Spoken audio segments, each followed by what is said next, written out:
네, 여러분 반갑습니다. 네, 네. 네, 여기 앞에서 격하게 반갑게 인사를 해주셨는데 네, 너무나 반갑습니다. 예배 자리에 나오신 여러분을 주님의 이름으로 축복하고 그리고 사랑합니다.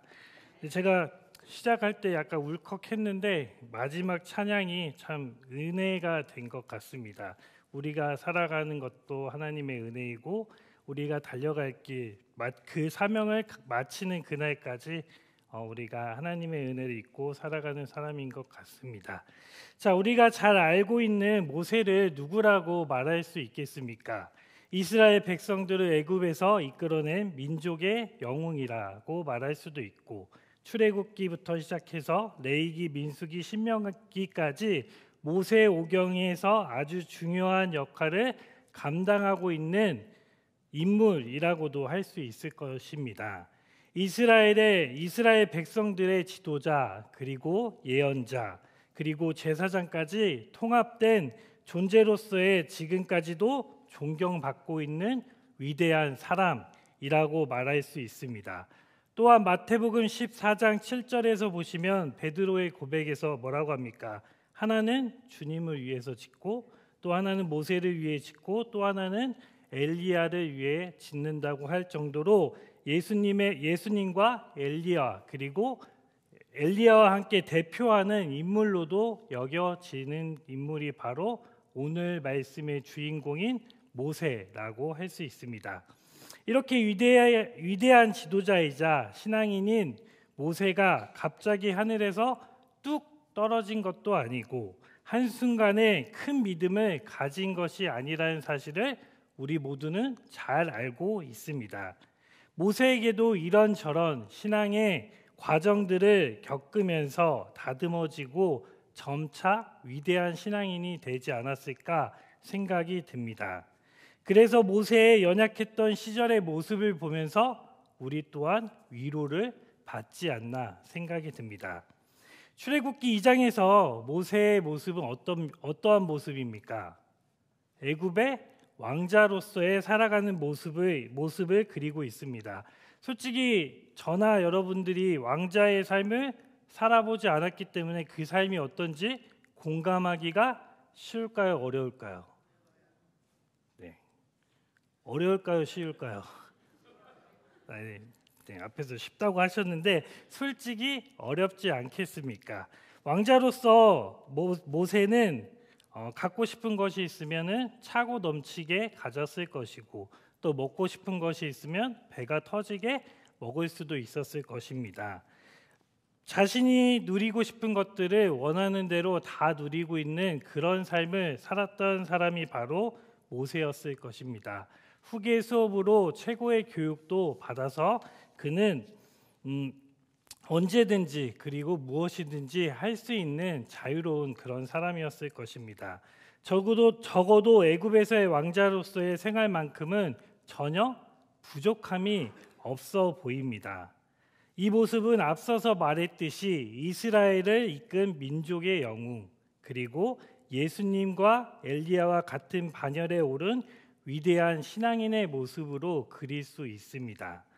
하지만 모세의 삶을 송두리째 바꿔놓는 사건이 있었습니다.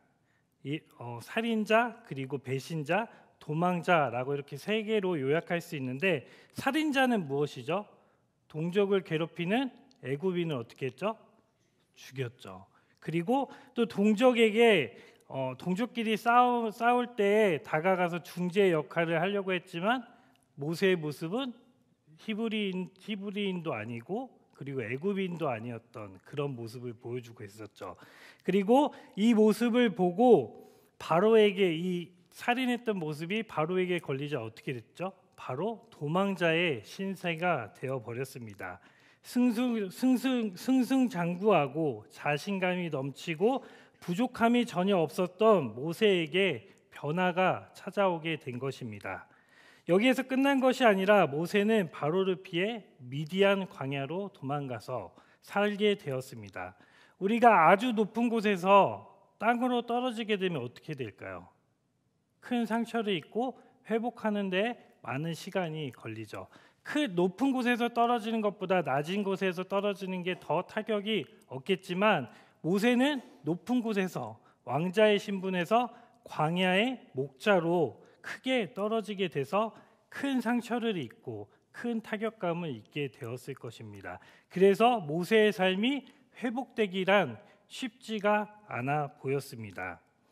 물론 우리가 절대적인 것은 아니지만 뉴스에서도 보면 돈 많은 재벌들 또는 연예인들이 어려움을 겪게 되었을 때 회복하는 것이 쉽지가 않은 모습을 접할 수가 있습니다.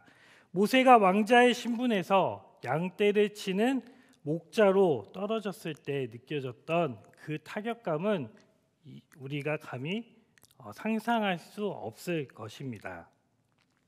감사하게도 저도 모세처럼 광야의 삶은 아니고 광야를 조금 느껴본 적이 있습니다. 이제 재작년에 이스라엘 성지순례를 다녀왔을 때 광야의 모습을 봤는데 처음에는 와, 정말 이곳이 은혜의 장소이구나라는 생각이 들었습니다. 근데 이제 제가 길어봐야 3-4시간 정도 있었기 때문에 그 은혜를 느낄 수 있었지만 모세처럼 만약에 40년이라는 시간을 그 광야에서 산다면은 아마 저 역시 힘들었을 것 같다는 생각이 듭니다. 광야라는 곳은 텅 비고 허벌판인 곳입니다. 인적도 없고 과연 이곳에서 무엇을 할 수 있을까라는 생각이 들 정도로 하나님의 도우심이 없이는 아무것도 할 수 없는 것이 바로 광야입니다. 모세가 이와 같은 광야에서 다음을 기약할 수 있었겠습니까? 미디안 광야에서의 삶이 소망을 갖기보다는 절망을 느끼기에 딱 좋은 장소였을 것입니다. 애굽의 왕자로서 누렸던 모든 것들이 한순간에 사라지고 도망자 신세로 전락하며 허벌판에서 사람이 아닌 동물을 상대하는 사람에게서 무슨 자신감이 있을 수 있었겠습니까? 모세의 나이는 점점 들어서 나이의 변화에 따른 신체의 변화도 생겼을 것입니다. 우리가 이제 나이가 들면 무릎도 아프고 허리도 아프고 또 어디가 아프시죠? 네, 죄송합니다. 할 수 있는 것보다는 할 수 없는 것들이 더 많아지는 상황을 살아가는 게 미디안 광야의 모세의 삶이었습니다. 점점점 그 이상 포기해야 하는 것들이 많아졌을 것입니다. 너무나도 자연스럽게 모세의 삶 속에서는 자신감은 하락하고 전에 자신이 누렸던 영광스러웠던 모습과 끊임없이 비교하며 열등감이 존재했을 것입니다.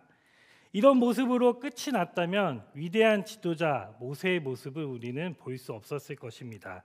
하나님께서는 모세에게 기회를 주십니다. 출애굽기 3장 10절의 말씀입니다. 함께 읽어보겠습니다.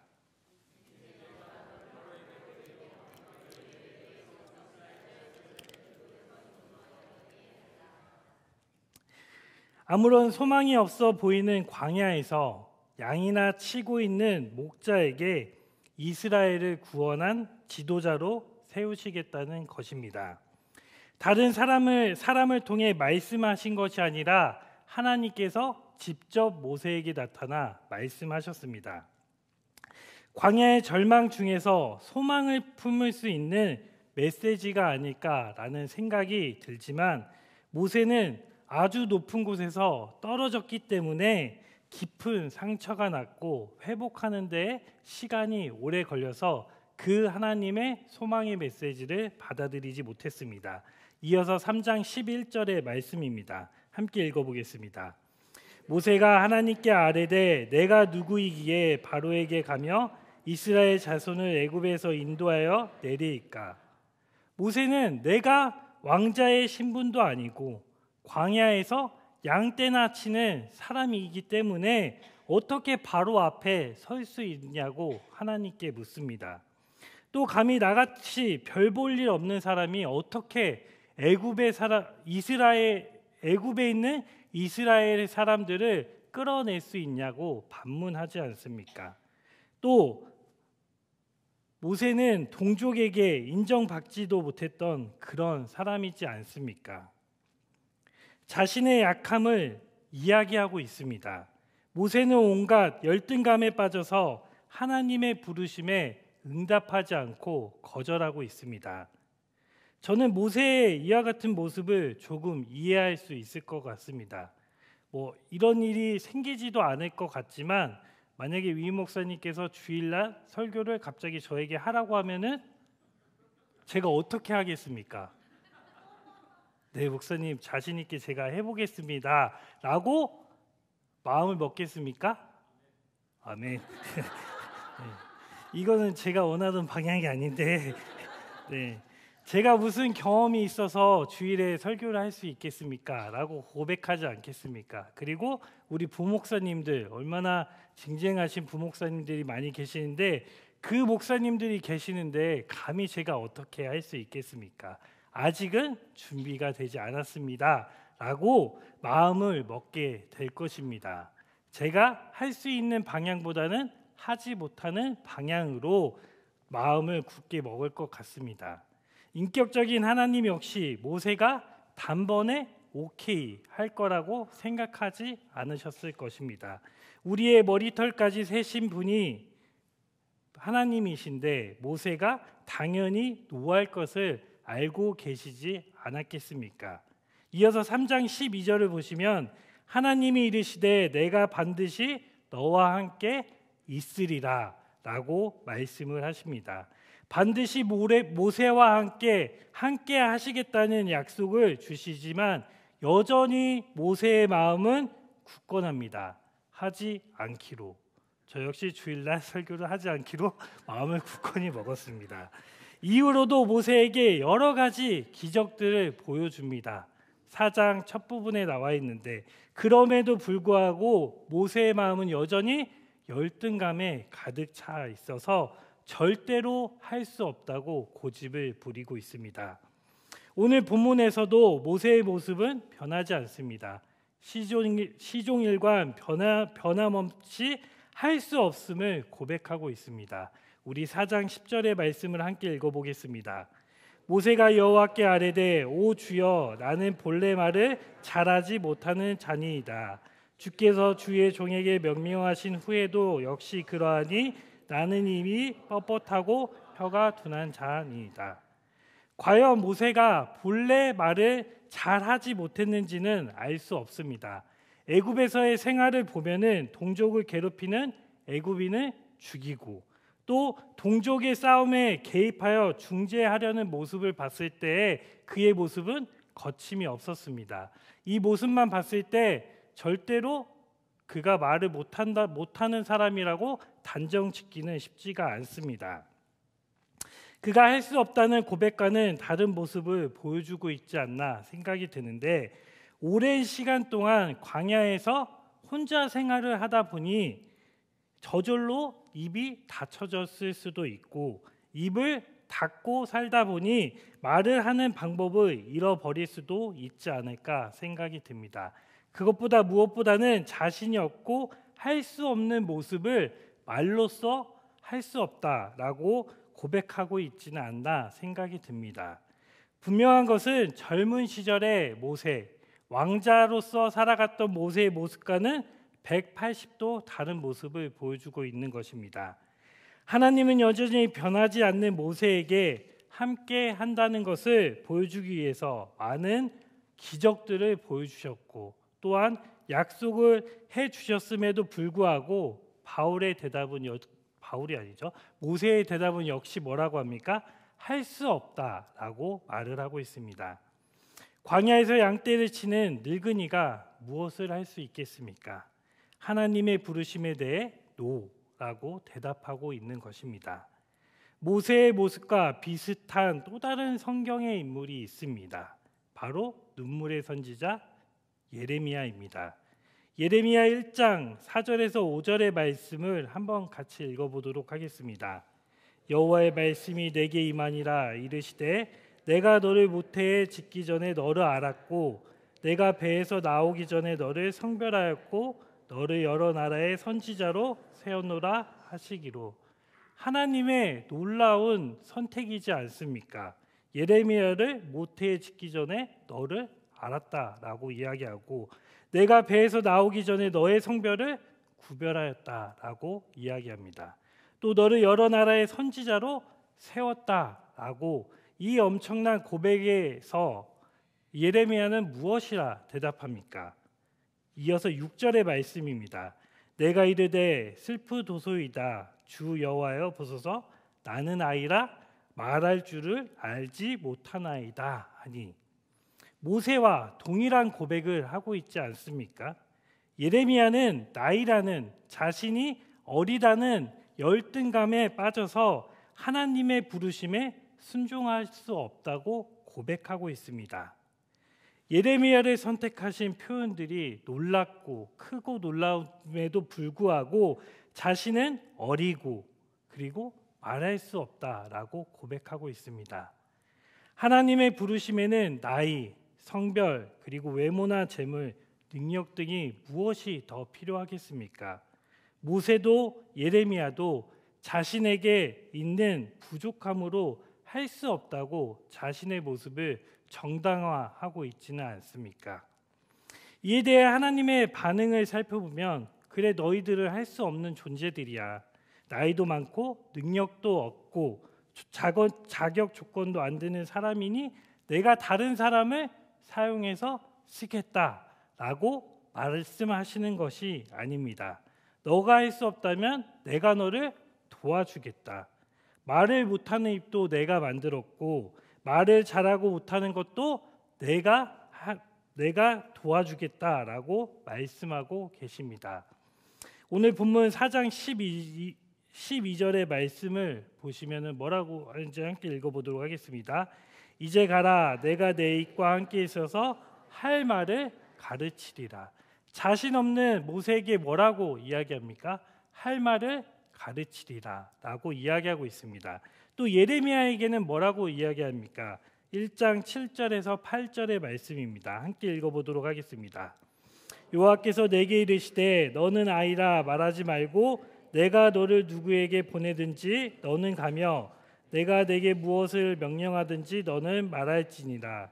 너는 그들 때문에 두려워하지 말라. 내가 너와 함께하여 너를 구원하리라. 나 여호와의 말이니라. 하나님이 쓰시고자 마음을 먹으시면 어떠한 자격 조건도 필요하지 않습니다. 사람 앞에 서는 것이 두려우면 하나님이 함께 하시겠다고 말씀하십니다. 말하기가 어렵다면 말할 수 있는 지혜를 주시겠다고 말하는 분이 바로 하나님이십니다. 열등감을 가지고 있어도 그 모습까지도 바꾸셔서 사용하시기를 원하시는 분이 바로 하나님이라는 사실입니다. 할 수 없고 하지 못한다고 책망하시고 다른 사람으로 바꾸시는 분이 아니라 못하는 것을 잘 할 수 있도록 돕는 분이 바로 하나님이십니다. 이와 같은 확신의 모습에도 불구하고 모세는 어떻게 반응합니까?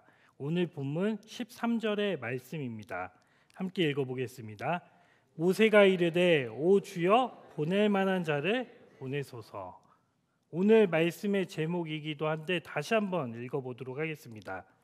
모세가 이르되 오 주여 보낼 만한 자를 보내소서. 하나님을 등에 업고 그 능력으로 날개를 달아주겠다고 말씀하시지만 여전히 모세의 마음에는 확신이 없습니다.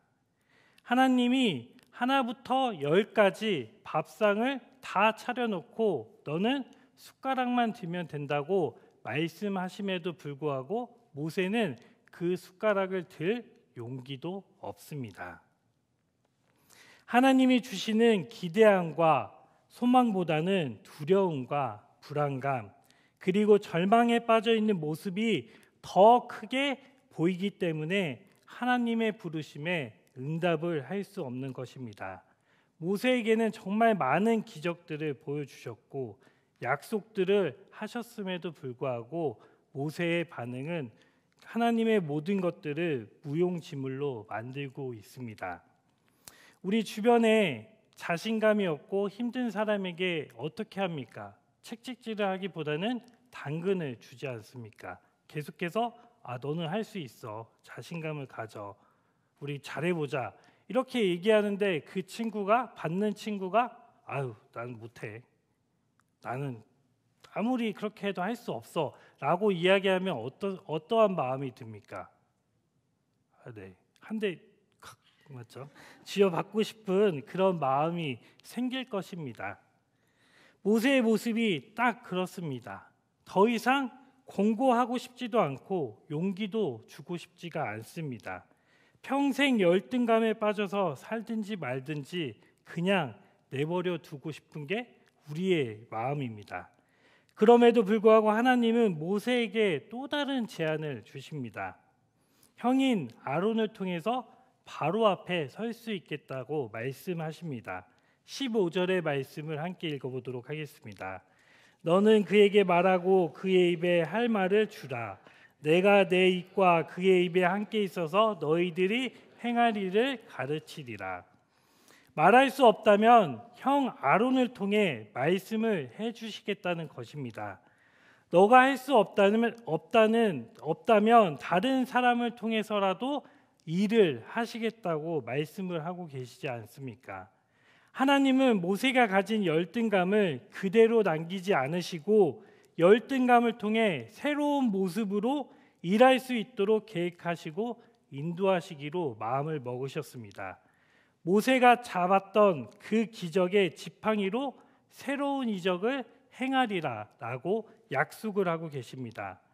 이스라엘 백성들을 애굽에서 이끈 위대한 지도자 모세를 바라보는 것이 아니라 열등감에 빠져서 헤매고 있을 때 그 연약함까지도 포기하지 않으시고 끝까지 품으시는 하나님을 바라보아야 합니다. 모세의 모습 속에서 우리의 모습이 발견되지 않나 생각이 듭니다. 하나님은 우리의 삶을 통해 일하시기 원하지만 여러 가지 상황과 환경으로 모세와 그리고 예레미야의 모습처럼 자격지심 또는 여러 열등감으로 하나님 앞에 할 수 없다고 고집부리고 있지는 않습니까? 그 모습을 포장하기 위해서 그 모습을 숨기기 위해서 더욱더 포장하고 그리고 감추고 있지는 않으십니까? 여러 핑계들을 대면서 그 자리를 피할 때도 있을 것입니다. 목사인 저 역시 많은 열등감이 있습니다. 없어 보이십니까? 네. 많은 열등감들이 있습니다. 몸도 마음도 건강했으면 좋겠지만 모세도 예레미야에게도 있는 열등감이 왜 저라고 없겠습니까? 목사이기 전에 사람이기 때문에 당연한 것이라고 생각이 듭니다. 그럼에도 불구하고 나의 부족함과 열등감을 사용하시는 하나님을 기대해 봅니다. 제가 이제 두 가지의 열등감을 소개하는데 원하시면 한 가지만 할 수도 있습니다. 네. 일단 첫째는 저에게 외모에 대한 열등감이 있습니다. 네, 잘 알고 있습니다. 막 이러고 이거는 지금까지 이제 제가 장년부에 가면 우리 장년부 어르신들이 매주 저를 그렇게 이쁘다고 왜 이렇게 결혼하고 더 잘생겨졌냐고 그렇게 말씀해 주셔서 제가 진짜 이쁜 줄 알고 착각하며 살아가고 있습니다. 이렇게 나를 살리는 공동체를 만나는 것이 가장 큰 복입니다. 제가 어떤 외모에 열등감이 있냐면 저는 피부색이 좀 까무잡잡하잖아요. 네, 그래요? 네. 저는 약간 어렸을 때 피부색이 까무잡잡한 것에 대한 열등감이 가지고 있었습니다.